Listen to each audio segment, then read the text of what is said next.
أعوذ بالله من الشيطان الرجيم وحل لكم ليلة الصيام الرفث إلى نسائكم هن لباس لكم وأنتم لباس لهن علم الله أنكم كنتم تختانون أنفسكم فتاب عليكم وعفى عنكم الآن باشروهن وابتغوا ما كتب الله لكم وكلوا واشربوا حتى يتبين لكم الخيط الأبيض من الخيط الأسود من الفجر ثم أتموا الصيام إلى الليل ولا تباشروهن وأنتم عاكفون في المساجد تلك حدود الله فلا تقربوها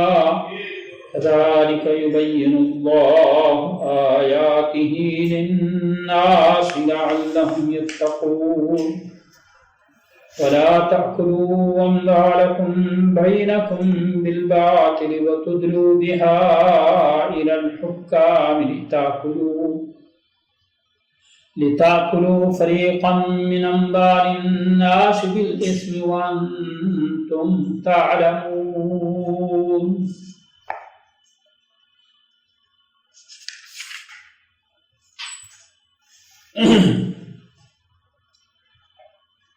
اللہ کی پناہ چاہتا ہوں شیطان مردود سے، اپنے لیے اور آپ کے لیے بھی۔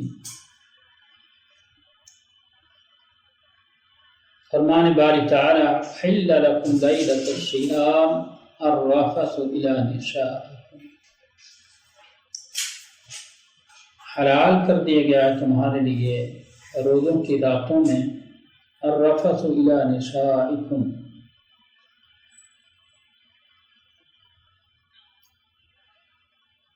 رغبت اپنی بیویوں کی طرف، یعنی ازدواجی تعلق۔ ہن لباس لکم وانتم لباس لہن، وہ لباس ہیں تمہارا اور تم لباس ہو ان کا۔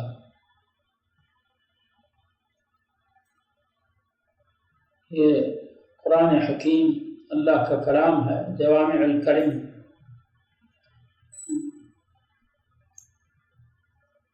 ایسی پیاری تعبیر ہے۔ اللہ رب العالمین فرماتے ہیں بیویاں تمہارا لباس ہیں اور تم ان کا لباس ہو، یعنی اس طرح لباس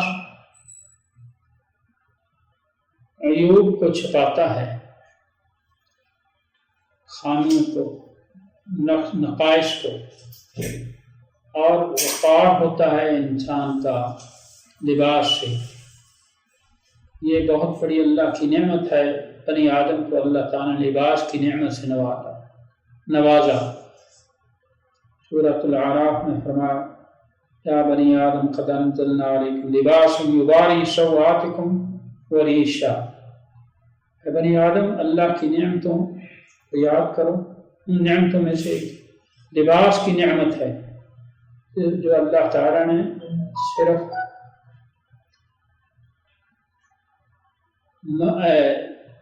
انسانوں کو اس سے نوازا ہے، باقی حیوانات جانور جو ہے وہ اس نعمت سے محروم۔ تو لباس انسان کو سردی گرمی سے بچاتا ہے، سرابیل تقیکم الحر و سرابیل تقیکم باسط، اور انسان کا لیے لباس باعث وقار ہے۔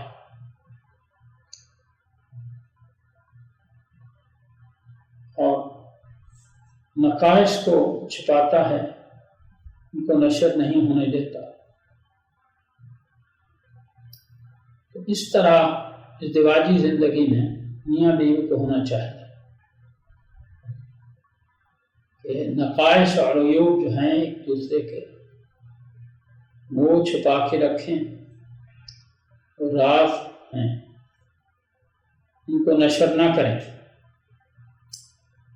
اور عزت افزائی کریں ایک دوسرے کی۔ اللہ رب العالمین نے فرمایا وعاشروہن بالمعروف، بیویوں سے بھلے طریقے سے، معروف طریقے سے، شریفانہ انداز سے سلوک کرو۔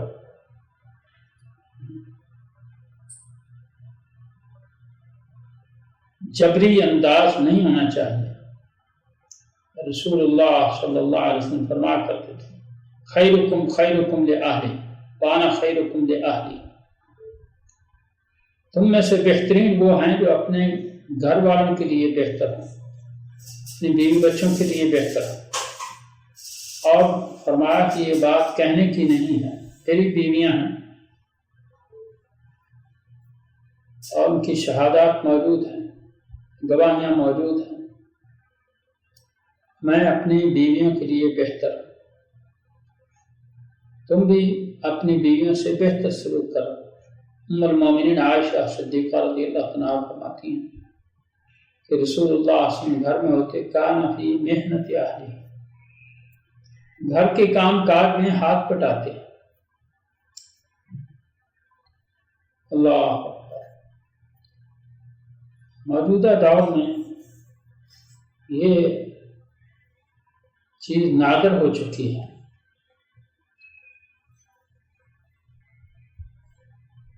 اور کوئی ایسا کرے تو مائیں بہنیں کہتی ہیں تو رن مرید ہے،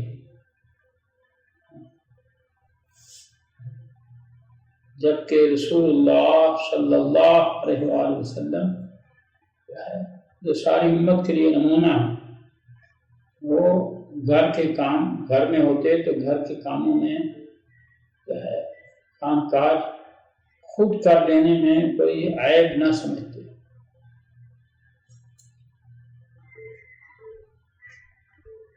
اللہ پر بعض لوگ بیویوں پر بہت زیادہ ظلم کرتے ہیں۔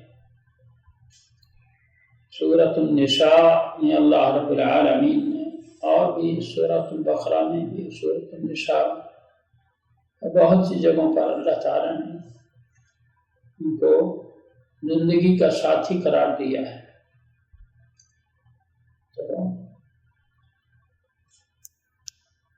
لباس کہا، اس لیے فرمایا عاشروہن بالمعروف، اچھے طریقے سے شریفانہ سلوک کرو ان سے، جابرانہ ظالمانہ سلوک نہیں ہونا چاہیے۔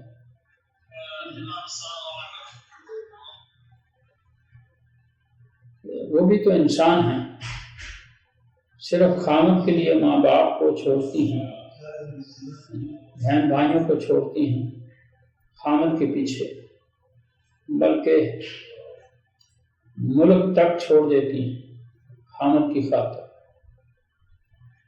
تو خامد کو چاہیے کہ وہ بھی ان کو انسان سمجھے اور ان سے شریفانہ سلوک کرے، نوکرانیوں والا سلوک نہیں ہونا چاہیے بیویوں سے۔ کسی وقت اگر وہ بھی انسان ہیں، بیماری وغیرہ سب کچھ ان کے ساتھ ہے، کسی وقت اگر خدمت میں فرق آ گیا تو لعن طعن نہیں کرنا چاہیے۔ ویسے رسول اللہ صلی اللہ علیہ وسلم مومن لعان طعان نہیں ہوتا، ایمان والا لعنتیں کرنا چھوٹی چھوٹی بات پہ یا بڑی بات پر بھی لعنت کا کلمہ تو بہت بڑا ہے۔ یہ رسول اللہ صلی اللہ علیہ وسلم نے ایک سفر میں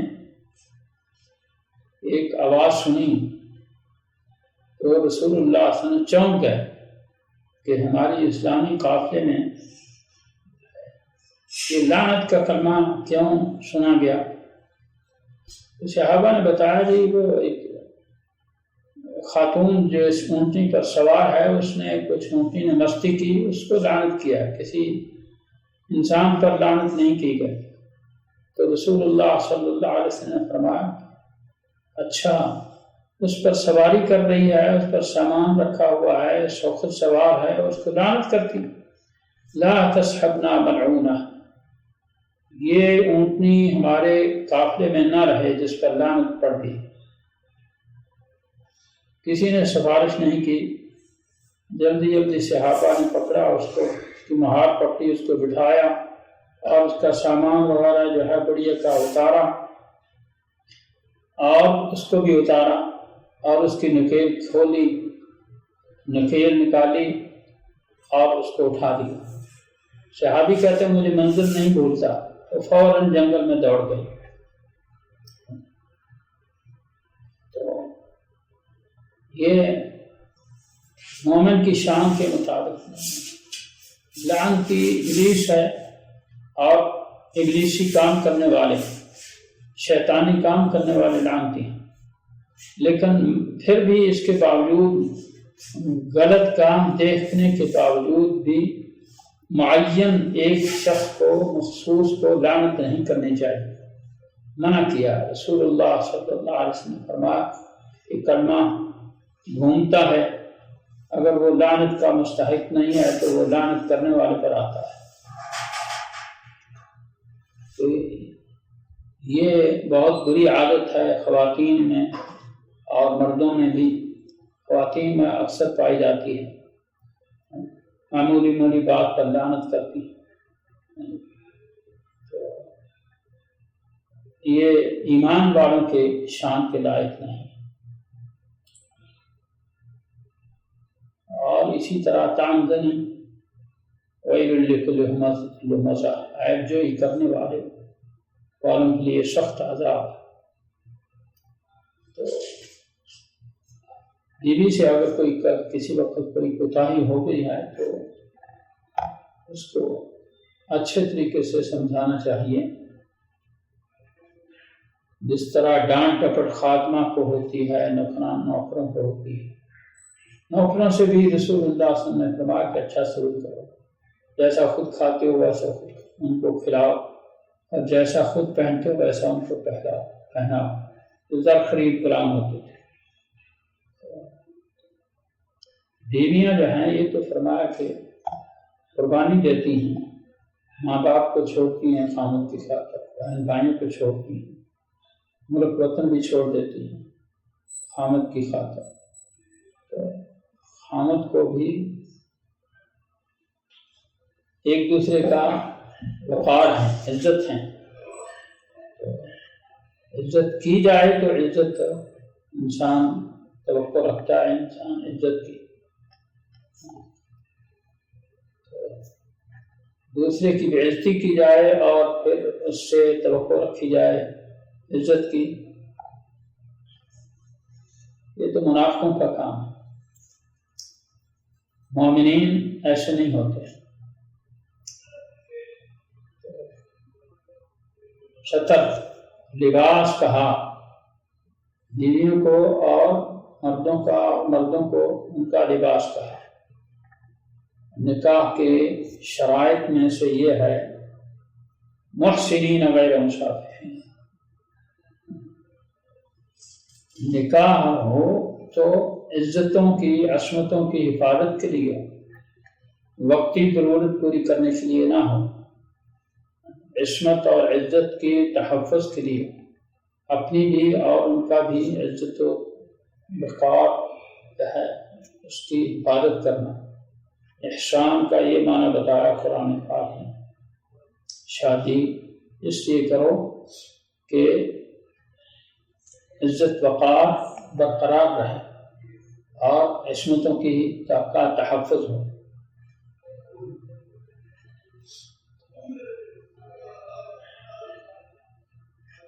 اور ایک دوسرے کی باعث عزت ہو۔ تو لوگ عجوبی ہوتے ہیں، مجرد ہوتے ہیں، بیوی نہیں ہوتی جن کے ساتھ، ان کو لوگ مکان کرائے پر نہیں دیتے، یہ مجرد ہے۔ اس کو نہیں دینا، مکان کرائے پر نہیں دینا۔ تو اس سے ثابت ہوا کہ بیویاں مردوں کا وقار ہیں، مردوں کو بھی چاہیے کہ ان کے وقار کو محفوظ خاطر رکھیں، ان کی حرمت اور جو انسانی تقدس ہے اس کو پامال نہیں کریں اور نہ زیادتی کریں۔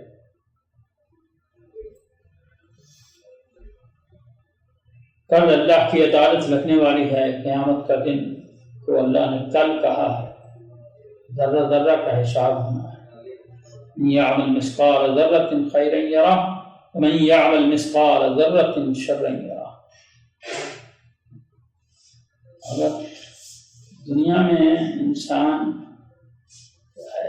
اپنا بھرم بھار جو ہے قائم رکھے کہ میں بہت اچھا ہوں، میں یہ ہوں گا، لیکن اللہ رب العالمین سے کوئی بات مخفی نہیں، وہ تو دلوں کے بھید بھی جانتا ہے۔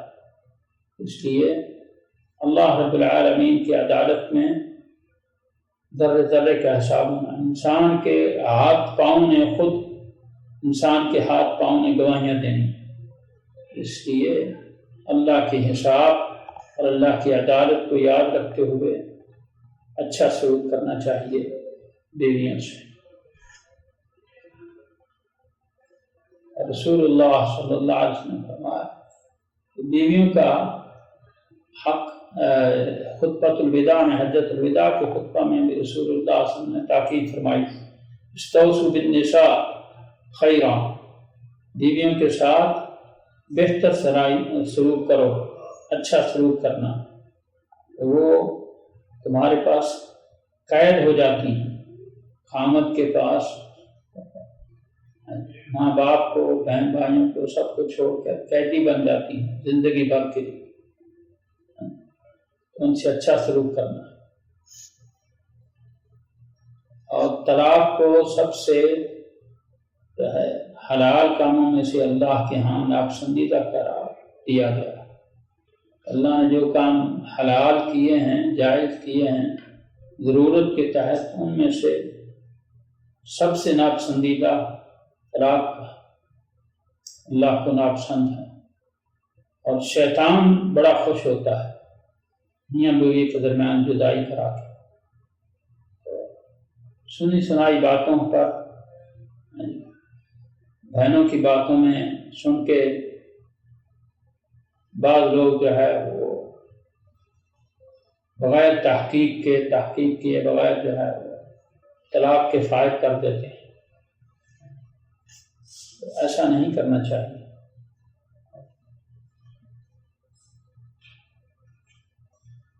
خاص کر جو لوگ بیرون ملک مقیم ہیں،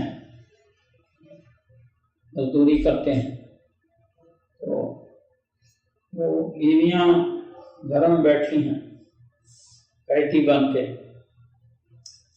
اور ان کی اولاد کی خدمت کرتی ہیں۔ ایک نسبت کی بنا پر نکاح ہوا ہے، اس سے بیرون ملک مقیم لوگوں کو جو ہے دھوبیوں سے کپڑے دھلے ہوئے مل جاتے ہیں، اور ہوٹلوں سے کھانا مل جاتا ہے، یا خود بنا لیتے ہیں، یا ہوٹلوں سے پکا پکا کھانا مل جاتا ہے، لیکن وہ سب کچھ چھوڑ کے ماں باپ، بہن بھائیوں کو جو ہے ان کے گھروں کی رکھوالی کر رہی ہیں، حفاظت کر رہی ہیں، ان کے اولادوں کو، بچوں کو پال رہی ہیں، تو ایسے سنی سنائی باتوں پر جو ہے فون پر جو ہے طلاق کے فائد کر دیتے ہیں، اور معاملہ اصل حقیقت کچھ بھی نہیں ہوتی۔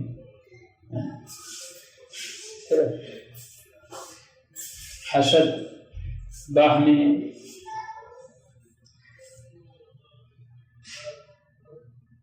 تو اللہ رب العالمین نے برابر کے کا لفظ استعمال کیا، ان لباس لکم وانتم لباس لہن، بیویاں تمہارا لباس ہیں، یعنی وقار ہیں، اور تمہاری عصمتوں عزتوں کی کا تحفظ کرنے والے، اور تم ان کا لباس کی عزت اور ان کی حرمت تقدس کو برقرار رکھا،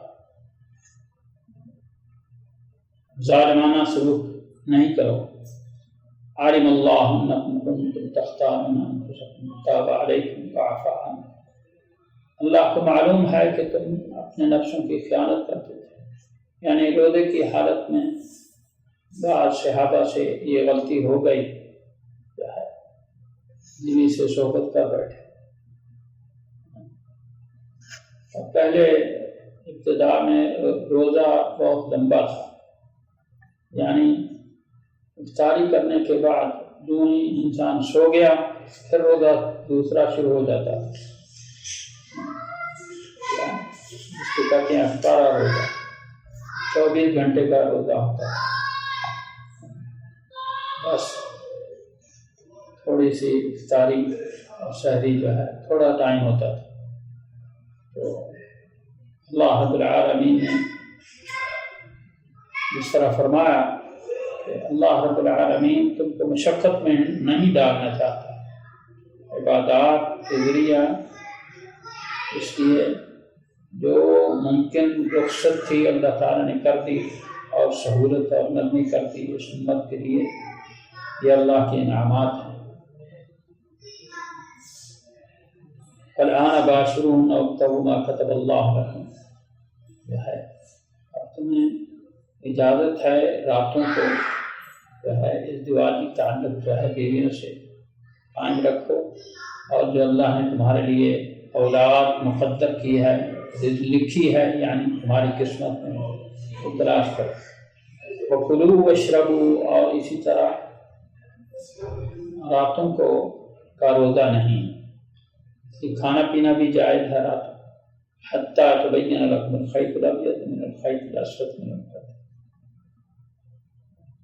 فجر کی سفید دھاری واضح ہو جائے، من الخیط الاسود من الفجر، رات کی کالی دھاری سے، یعنی جب فجر پھوٹتی ہے شروع ہوتی ہے۔ رسول اللہ صلی اللہ علیہ وسلم نے فرمایا پہلے بھیڑی کی دم کی طرح نمودار ہوتی ہے درمیان مشرق کے درمیان میں سفیدی، وہ اس کو فجر کاذب کہا، پھر وہ فرمایا افق میں آفاق میں پھیلتی ہے، جب وہ پھیلے تو وہ فجر صادق ہے۔ الحمدللہ آج جو ہے منٹوں کی تعیین کے ساتھ جو ہے وہ چیز ڈائریوں میں لکھی ہوئی ہے، اور رمضان میں خاص طور پر جو ہے وہ اس طرح کی ڈائریاں شائع ہوتی ہیں جن میں بتایا جاتا ہے طلوع فجر کا وقت اور غروب آفتاب کا وقت۔ ثم اتموا الصیام الی اللیل، اور یہ اللہ کی رحمت ہے، اللہ تعالیٰ نے عبادات کو قدرتی نظام پر رکھا ہے کہ وہ لوگ جو ان آلات سے جن کے پاس نہیں ہیں، دیہاتی لوگ، ان کے لیے بھی آسانی ہو۔ دیہاتوں میں تو پتہ چلتا ہے فجر شروع ہونے کا، دیہاتی لوگ جو ہے وہ دیکھ کے ہی الحمدللہ سارے کام کرتے ہیں۔ ثم اتموا الصیام الی اللیل، یعنی طلوع فجر سے لے کے رات آنے تک روزے کی تکمیل کرو، روزہ پورا کرو، یعنی کھانے پینے سے اور بیویوں سے صحبت کرنے سے باز رہو۔ رسول اللہ صلی اللہ علیہ وسلم فرمائی الی اللیل کی کہ غروب آفتاب تک، غروب آفتاب کے بعد چونکہ رات شروع ہو جاتی ہے، اس لیے فرمایا رات شروع ہونے تک روزے کو پورا کرنا ہے۔ اور رسول اللہ صلی اللہ علیہ وسلم نے یہ بھی بتایا کہ جو افطاری میں جلدی کریں وہ اللہ کو زیادہ محبوب ہیں، یعنی تاخیر نہیں کرنی چاہیے غروب آفتاب کے بعد، کبھی سرخی باقی ہے یا یہ ہے وہ۔ ولا تباشروهن وانتم عاکفون فی المساجد، ہاں اعتکاف کی حالت میں مساجد میں جب اعتکاف کر رہے ہو تو پھر بیویوں سے صحبت نہیں کرنا، یعنی عشرہ اعتکاف جس کو اللہ تعالیٰ توفیق دے اعتکاف کی، وہ اس عمل سے بھی پرہیز رکھے گا۔ اور عاکفون فی المساجد، اس سے ثابت ہوا کہ اعتکاف مسجدوں میں ہوتا ہے، گھروں میں اعتکاف نہیں ہوتا۔ کہ اللہ کی رحمت ہے، خواتین پر اللہ نے جمعہ جماعت فرض نہیں کیا مسجدوں میں آ کے، تو اس لیے اعتکاف بھی ان پر فرض نہیں ہے۔ رسول اللہ صلی اللہ علیہ وسلم نے فرمایا خاتون 5 نمازیں پوری پڑھے، صلت خمسہا و صامت شہرا، رمضان کے روزے پورے کرے، یعنی جو رہ گئے ان کی قضا کرے، اطاعت بعلہا، اور اپنے شوہر کی فرمانبرداری کرے، اس کی خدمت جتنی ہو سکتی ہے کرے، تو اللہ تعالیٰ اس کے لیے جنت کے 8 دروازے کھول دیں گے، جس دروازے سے چاہے داخل ہو۔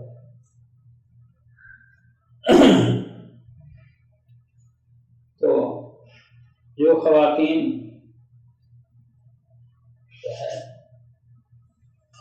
بچوں والی ہیں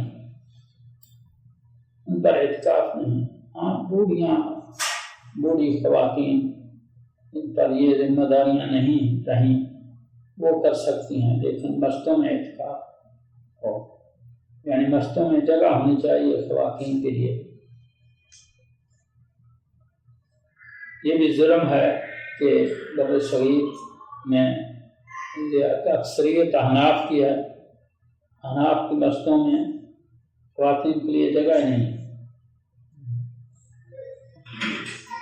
آج تک موجودہ دور میں بے پردگی عام ہو رہی ہے، اور لڑکیاں جوان اور عورتیں کالجوں میں یونیورسٹیوں میں جاتی ہیں، ملازمتیں بھی کر رہی ہیں، لیکن اس کے باوجود مسجدوں میں پابندی ہے ان پر، مسجدوں میں کوئی نہ آئیں، نہ جمعہ پڑھیں، نہ تراویح پڑھیں، ان سارے اجور سے ان کو محروم کر رکھا ہے۔ جبکہ رسول اللہ صلی اللہ علیہ وسلم کی کچی مسجد میں بھی خواتین جو ہے پچھلی صفوں میں باجماعت نماز پڑھا کرتی تھی۔ اعتکافی ازواج مطہرات نے کیا مسجدوں میں، گھروں میں اعتکاف کا کوئی جواز نہیں۔ اللہ نے قید لگایا عاکفون فی المساجد تلک حدود اللہ فلا تقربوها ذلک یبین اللہ آیاتہ للناس لعلہم یتقون، اللہ کی حدود ہیں، یعنی اس طرح روزہ دیانتداری سے رکھتے ہو، امانت داری سے، قطرے قطرے سے اور ذرے ذرے سے پرہیز کرتے ہو، اور اپنی بیوی سے بھی پرہیز رکھتے ہو، منکوحہ زوجہ سے بھی، اس طرح باقی اللہ کی حدود جو ہیں ان پر بھی دیانتداری کے ساتھ ان کو قائم کرو، لعلہم یتقون، تاکہ پرہیزگار ہو۔ تقویٰ اسی کا نام ہے، اللہ کے فرائض کی پابندی، اور جن کاموں سے اللہ اور اس کے رسول نے منع کیا ان سے دامن بچا کے رکھنا، اور ان سے نفرت بھی۔ پھر فرمایا وَلَا تَأْكُلُوا أَمْوَالَكُمْ بَيْنَكُمْ بِالْبَاطِلِ، کہ عبادات کا اجر و ثواب تبھی ہے جب رزق حلال ہو، تو اس لیے مال فرمایا یہ سہارا ہیں معیشت کا، تو باطل طریقے سے مال نہیں کھاؤ، یعنی سود، رشوت، چوری، یہ باطل طریقے ہیں، چوری، ڈکیتی، فریب، دجل فریب، یا جو ملازم طبقہ ہے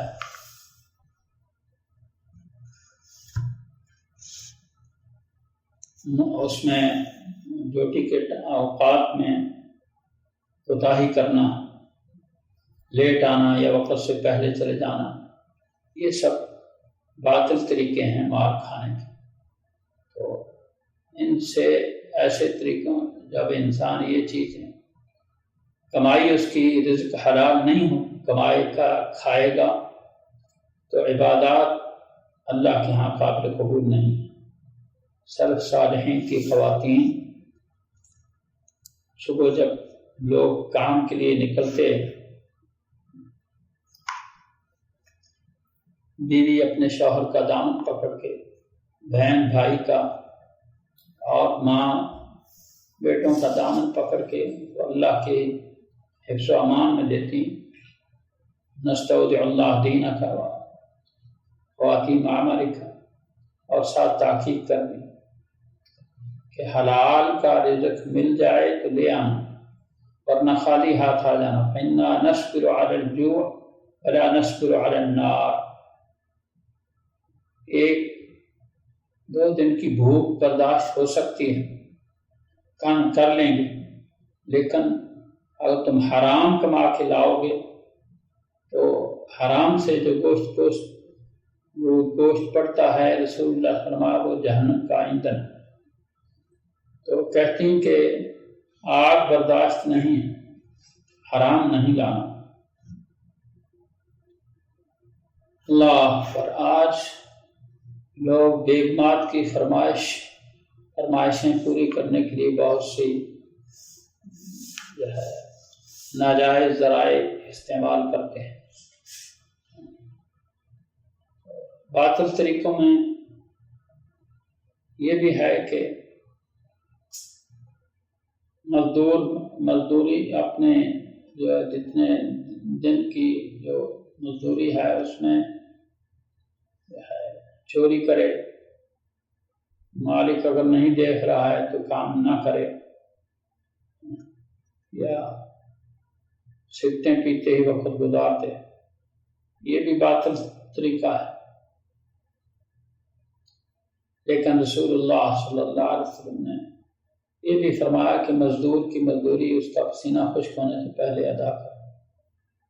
تو کام پورا لینا، اس طرح گھروں کے خدام ہوتے ہیں، خادم ہوتے ہیں، ڈرائیور وغیرہ، ان سے کام زیادہ لینا اور ان کی مزدوری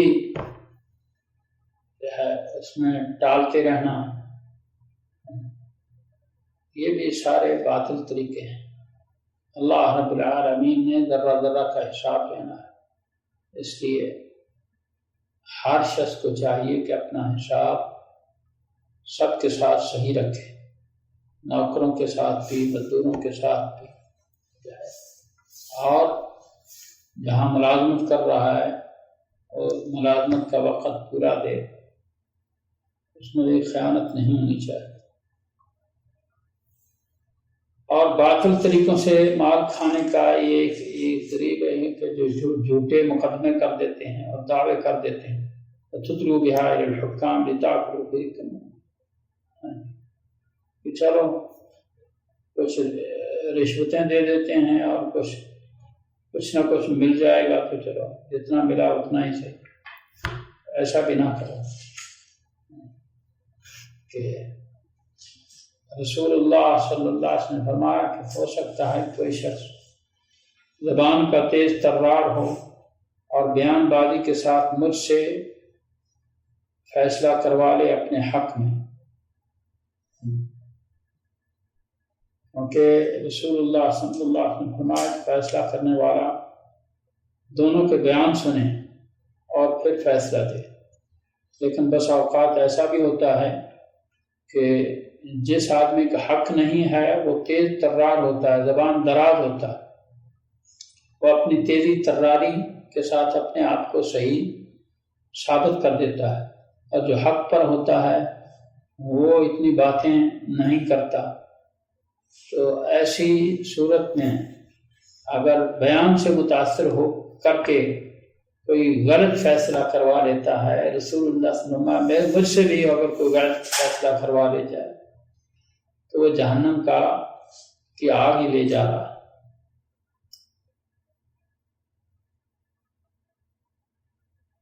تو ایسے گناہوں سے بھی فرمایا بچو جو عبادات کو برباد کر دینے والے ہیں۔ رسول اللہ صلی اللہ علیہ وسلم نے فرمایا کہ اللہ تعالیٰ نے رسولوں کو بھی یہ حکم دیا اور مومنین رسولوں کو ماننے والوں کو بھی یہ حکم دیا، کلوا من الطیبات واعملوا صالحا، رزق کے حلال کھاؤ اور پاک صاف ستھری چیزیں کھاؤ اور عمل صالح کرو۔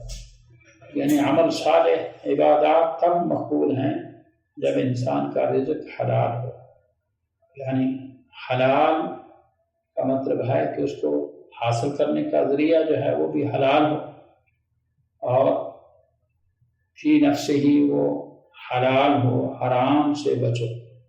یعنی بدبودار چیزیں ہیں، تمباکو نوشی، نسوار خوری وغیرہ، یہ طیبات نہیں ہیں، یہ خبائث ہیں، بدبودار چیزیں ہیں، ان سے بھی بچو۔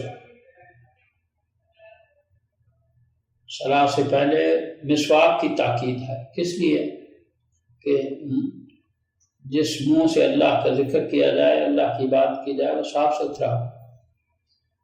یہ تمباکو نوشوں کے منہ کی بو جاتی نہیں، مسواک کرنے سے بھی نہیں جاتی، کیونکہ وہ سارے جسم میں پھیل جاتا ہے، وہ دھواں گندک والا، گندک کی زہریلا دھواں، تو وہ سارا جسم۔ سورہ ابراہیم میں اللہ رب العالمین نے فرمایا سرابیلہم من قطران وتغشی وجوہہم النار، جہنمیوں کے فرمایا کہ کرتے گندک کے ہوں گے اور آگ بھڑک رہی ہے ہوگی ان کے چہروں پر۔ یہ دونوں علامتیں تمباکو نوش کی ہیں۔ تمباکو نوشی کرنے والے یہ گندک اپنے جسم میں گندک کی بھرتی کرتے ہیں کہ تمباکو میں گندک کی بہت مقدار ہوتی ہے، اور منہ سے دھواں نکالتے ہیں۔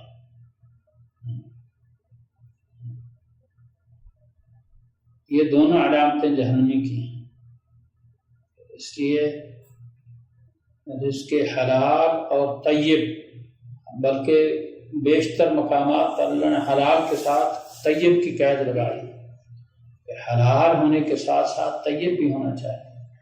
یعنی حلال چیز اگر گرمی کی وجہ سے خراب ہو گئی ہے تو بھی نہیں کھاؤ۔ یہ ایسی بیماری ہے سگریٹ نوشی کی، تمباکو نوشی کی، کہ اچھی سے اچھی نعمتیں کھا کے جس کو یہ عادت لگ جاتی ہے، پڑ جاتی ہے، اس کو چین نہیں آتا جب تک جو ہے وہ یہ منہ گندا نہ کر لے اچھی سے اچھی نعمتیں کھانے کے بعد۔ اور دھواں بھی زہریلا۔ تو عبادات کی قبولیت حلال اور طیب کھانے پر ہے، یعنی رزق حلال ناجائز طریقے سے اس کو حاصل نہ کرو، خیانت، چوری، ڈکیتی، سود جو ہے یہ کام حرام ہے۔ اسی طرح رسول اللہ صلی اللہ علیہ وسلم فرمایا کہ ایک بارش زمین جس نے ناحقت خیالی کسی کی، یتیموں کا پلان تھا، اپنی دیوار تھوڑی آگے کر لی کہ چلو انہوں نے کیا کر لینا، میری کوٹھی میں کوئی گملے رکھنے کی جگہ ہو جائے گی۔ فرمایا 7 زمینیں اس کے گلے کا توق بنائی جائیں قیامت کے دن۔ اللہ تو یہ سارے باطل طریقے جو ہیں ان سے بچنا چاہیے۔ اسی طرح یتیموں کا مال، یہ بہت بڑی رسم، بہت بری رسم ہے۔ جو کوئی مرتا ہے تو مولوی صاحب، حافظ صاحب، قاری صاحب تاکید کرتے ہیں کل خوانی کرانی اچھی طرح سے، یعنی اچھے کھانے پکانا. پھر 7واں اور 40ویں کی بھی تاکید کرتا ہے. یہ بھی سارا جو تقسیم سے وراثت کی تقسیم سے پہلے جو ہوتا ہے کھلایا جاتا ہے رشتہ داروں کو یا برادری کو، یہ بھی سارا یتیموں کا مال ہوتا ہے. کہ جو بچے نابالغ ہیں وہ یتیم کہلاتے ہیں، اور خواتین لڑکیاں جو ہیں وہ تو یتام النساء قرآن نے کہا ہے، وہ بلوغت کے بعد بھی یتیموں جیسی ہوتی ہیں کیونکہ وہ کمائی نہیں کر سکتی. تو ایسا وراثت کے مال سے بیوہ عورتیں بیچاری مجبوراً کرواتی ہیں یہ بدعات 3 7 40 کہ برادری تانے دے گی. اللہ رب العالمین نے سورۃ النساء میں فرمایا 10 نمبر آیت میں ان الذین یاکلون اموال الیتامی ظلما انما یاکلون فی بطونہم نارا. جو لوگ بھی یتیموں کا مال ناحق کھاتے ہیں وہ اپنے پیٹوں میں آگ بھر رہے ہیں. وَسَيَصْلَوْنَ سَعِيرًا، اور ان قریب بڑھتی ہوئی آگ میں یعنی جہنم میں داخل ہوں گے. ان قریب کی یعنی مرتے ہی، کیونکہ عبادات قابل قبول نہیں ہیں حرام خوری کے ساتھ. تو یہ 40واں 40واں کل خانی یہ بھی جو ہے حرام خوری ہے. یتیموں کا مال کھانا عبادتوں کو برباد کرنے والا ہے. یہ بھی علماء کا فرض ہے کہ لوگوں کو بتائیں. سورۃ النساء کی 10 نمبر آیت عام فہم لفظ ہے اور محکم آیت ہے، میں کوئی گنجائش نہیں ہے استثناء کی یا نسخ کا شائبہ نہیں. قرآن کی آیتیں پڑھ کے جو لوگ جو کھاتے ہیں یتیموں کا مال وہ زیادہ ظلم کرتے ہیں اپنے اوپر اور یتیموں پر. اللہ کے ہاں ان کی سخت سزا ہے. اللہ رب العالمین سے دعا ہے اللہ حکم الحاکمین حلال پر اکتفا عطا فرمائے، اس میں برکت ہوتی ہے، اور حرام سے بچائے، حرام خوری سے. حرام بسا اوقات آسانی سے ملتا ہے لیکن وہ جہنم میں لے جانے والا ہے.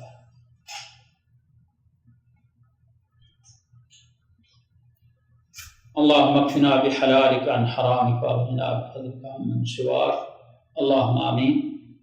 مکتب دعویٰ جاریات محلہ معابدہ مکہ مکرمہ سے یہ دروس نشر کیے جا رہے ہیں. اللہ رب العالمین کہنے اور سننے والوں کو عمل کی توفیق عطا فرمائے. صلی اللہ علیہ وسلم. السلام علیکم.